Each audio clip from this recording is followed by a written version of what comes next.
Amis du Connard du Catch, bonjour à tous. Aujourd'hui, on va pas faire une review du Royal Rumble en entier. On va se concentrer uniquement sur le main event du Royal Rumble 2023, qui est pour moi l'un des plus grands main events segments depuis, depuis que je suis le catch. Euh, je suis encore bouleversé par ce segment parce que ce que Sami Zayn et la Bloodline depuis plusieurs semaines nous montrent et nous fait procurer, c'est des émotions incroyables. Bordel, franchement, là j'ai encore revu le segment. Je l'avais vu en live, mais quand je l'ai revu là aujourd'hui, une, deux, trois fois, je me dis que c'était incroyable. C'était incroyable, franchement, c'était incroyable. Ça a clôturé un show moyen, mais ce segment, ce coup de chaise, ce twist, on assiste vraiment à une destruction lente de la Bloodline. Mais ce qui est génial avec, c'est que on peut s'imaginer plein de choses à comment la Bloodline va se détruire, va imploser de l'intérieur. On va commencer par le commencement déjà. Le main event, Kevin Owens, Roman Reigns, c'était un match à la Roman Reigns. Le match était assez lent. Bon, ils ont quand même assez abusé au niveau des finishes. Ça, c'était assez bizarre. Parce que Roman Reigns, généralement, quand il fait une spire ou deux, max deux spires dans ses matchs et il gagne. Là, il y a une succession de spires. Bon, c'était peut-être pour montrer Kevin Owens vraiment comme l'une des plus grosses menaces que Roman Reigns n'ait jamais dû affronter durant ce règne de plus de 2 ans. Mais le match était OK. Le match était OK. Et après, on est passé au segment de fin où Kevin Owens il s'est fait déboîter par la Bloodline, mais à coup de super kick à Kutuva, attaché avec des menottes. Roman Reigns en train de lui hurler en disant que frérot, là t'as manqué de respect à ma famille. Quand tu manques de respect à ma famille, quand tu manques de respect à Sami, c'est ça ton châtiment et tout. Et après là, ce qu'on a vu avec Sami Zayn, le gars qui voulait en fait avoir des amis, qui voulait avoir une famille, et que finalement, il se rend compte que, bah, non, lui, il a quand même un code moral, il a un code d'honneur, et il veut pas aller aussi loin que ça, comme Roman Reigns a voulu le faire. Et ce coup de chaise, je crois ce coup de chaise, je sais pas si ce coup de chaise sera plus impactant que le coup de chaise que Seth Rollins avait asséné à Roman Reigns et à Dean Ambrose pour détruire les Shields, mais ce coup de chaise restera aggravé. Il restera aggravé dans les mémoires. Et bah, là, je n'ai eu qu'une hâte, c'est être au 25 février et vivre l'Elimination Chamber en live, en direct à Montréal. Avec, oui, potentiellement, là, on s'approche d'un Sami Zayn contre Roman Reigns pour les titres. Et ça va être une folie incroyable. Je crois qu'on va vivre quelque chose qu'on n'avait jamais vécu auparavant dans le catch. Même si on a vécu des moments fous, mais j'ai hâte d'être au 25 et déjà quand Sami Zayn va venir, va revenir au Bleds et qui va affronter Roman Reigns, mais ça va être une réaction sauvage. Ça va être vraiment sauvage et j'ai hâte d'y être.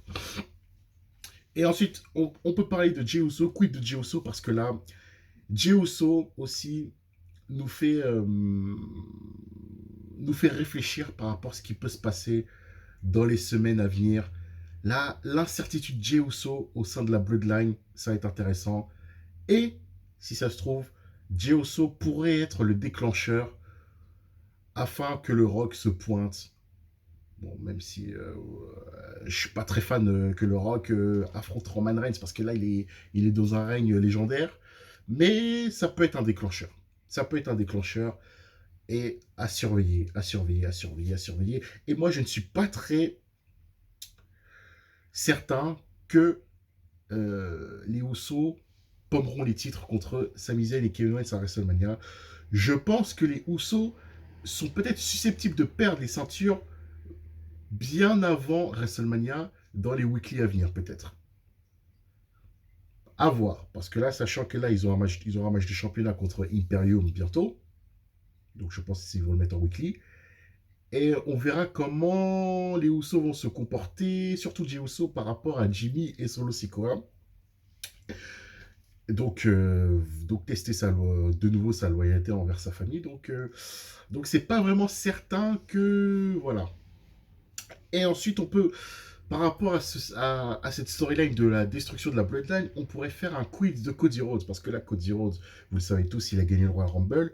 Mais moi ce que j'ai peur, c'est que Cody Rhodes peut-être pas une troisième roue du carrosse, mais peut-être un peu être relégué au second plan parce que franchement, ce qui se passe entre Sami Zayn, Kevin Owens, la Bloodline de l'intérieur, je sais pas si vraiment Cody Rhodes, malgré qu'il ait gagné le Royal Rumble et qu'il va déclencher sa feud avec Roman Reigns, et aussi il va falloir surveiller qu'est-ce qu'il va vouloir faire pour WrestleMania.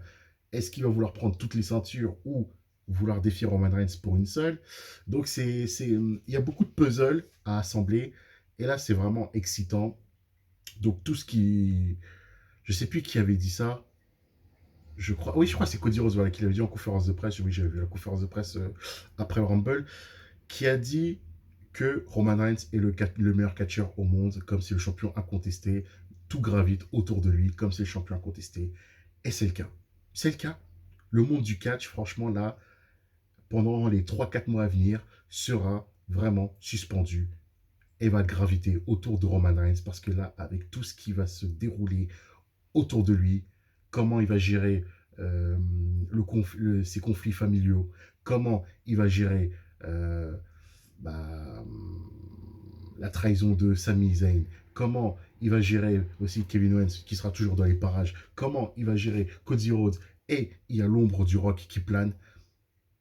C'est des choses franchement excitantes et c'est pour ça qu'on aime le catch. C'est pour ça, généralement, moi personnellement, que j'aime le catch. Ce genre d'écriture, ce genre de ce genre d'écriture bien pensée. À la base, quand même, on va dire que cette storyline était un peu un accident parce que Sami Zayn, on ne savait pas où ça allait aller avec Sami Zayn qui voulait faire le forceur auprès de la Bloodline, qui portait des t-shirts, qui les aidait alors qu'il leur demandait pas de l'aide. Et au final, bah, ça s'est transformé en une mine d'or, en quelque chose que on retiendra dans 10 ans, que des youtubeurs feront des vidéos, analyseront segment par segment comment ça s'était déroulé entre Paul Heyman et Sami Zayn à ce moment-là, l'évolution des relations entre un tel et un tel. Franchement, j'ai vraiment hâte. J'ai vraiment hâte d'être à Elimination Chamber. Je suis plus excité par Elimination Chamber actuellement que par WrestleMania. WrestleMania, d'habitude, on est excité, on se projette vraiment à WrestleMania. Mais là, maintenant, on se projette surtout vers le 25 février, vers Elimination Chamber à Montréal. Je crois que ce sera 1h du matin. Et oui, oui. Franchement, et les semaines à venir vont être dingues. Ça va être dingue.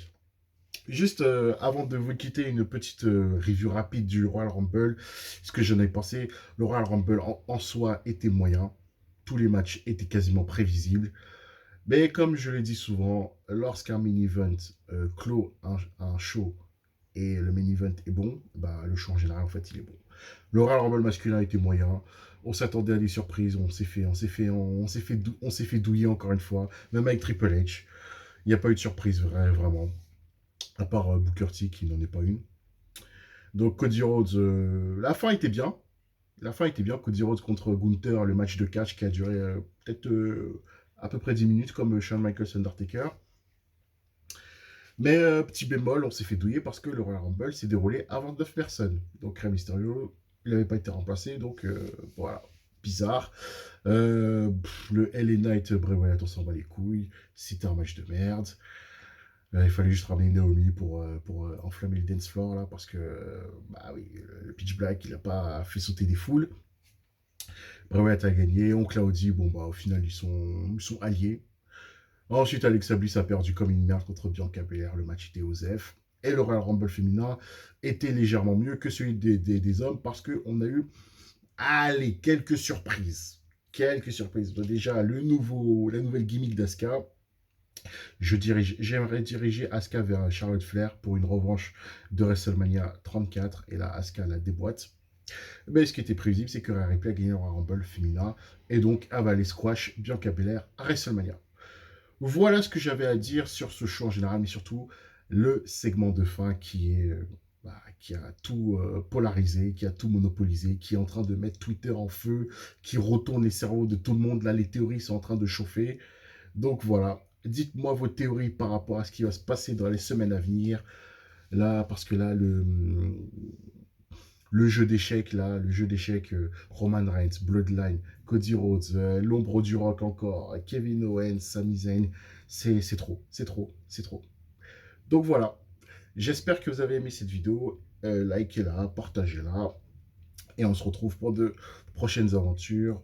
Prochaine vidéo, je pense que ce sera No Surrender, Impact, et en même temps, Elimination Chamber, gros week-end en perspective. Et peut-être il y aura d'autres vidéos qui seront balancées dans les jours à venir. Donc, mais là, je prends mon temps à faire des sujets. Voilà.